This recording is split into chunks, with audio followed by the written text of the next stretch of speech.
বিপ্লব পরবর্তী অন্তর্বর্তীকালীন সরকারের প্রধান উপদেষ্টা হন ডক্টর মোহাম্মদ ইউনূস।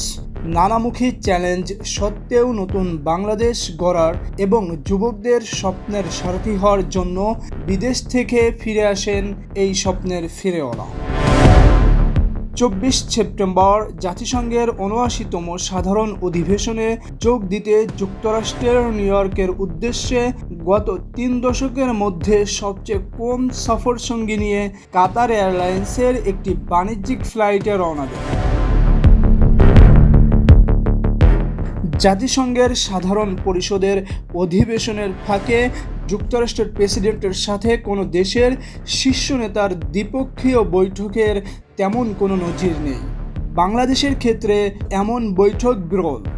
আজ মঙ্গলবার সেই বিরল বৈঠকটি অনুষ্ঠিত হয়েছে নিউ ইয়র্কের জাতিসংঘের সদর দপ্তরে। মার্কিন প্রেসিডেন্ট জো বাইডেন এবং বাংলাদেশের অন্তর্বর্তীকালীন সরকারের প্রধান উপদেষ্টা ডক্টর মোহাম্মদ ইউনূসকে কাছে পেয়ে বুকে টেনে নিয়ে হাতে হাত রেখে বলেন, বাংলাদেশ সংস্কারের যে লক্ষ্য নোবেল বিজয়ী অর্থনীতিবিদ ঠিক করেছেন তাকে বাস্তবে রূপ দিতে সব ধরনের সহযোগিতা করবে হোয়াইট হাউস।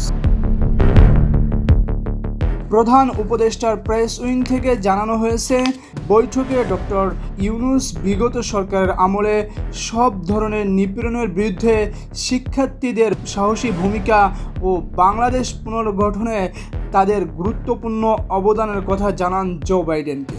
ডক্টর ইউনূস জোর দিয়ে বলেন, দেশ পুনর্গঠনে তার সরকারকে অবশ্যই সফল হতে হবে।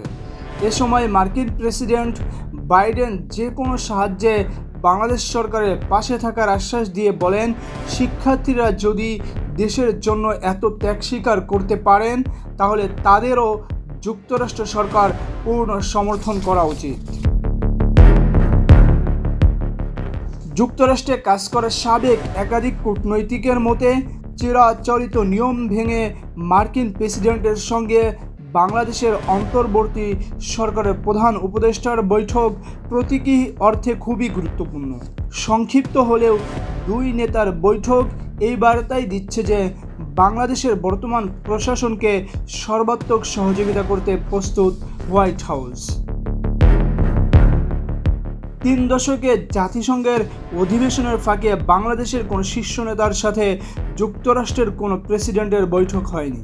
বাংলাদেশের রাষ্ট্র ও সরকার প্রধানদের সাথে সবসময় যুক্তরাষ্ট্রের প্রেসিডেন্টের সংবর্ধনায় দেখা হয়েছে, কথা হয়েছে। ইমরান হুসাইন, বাণিজ্য প্রতিদিন।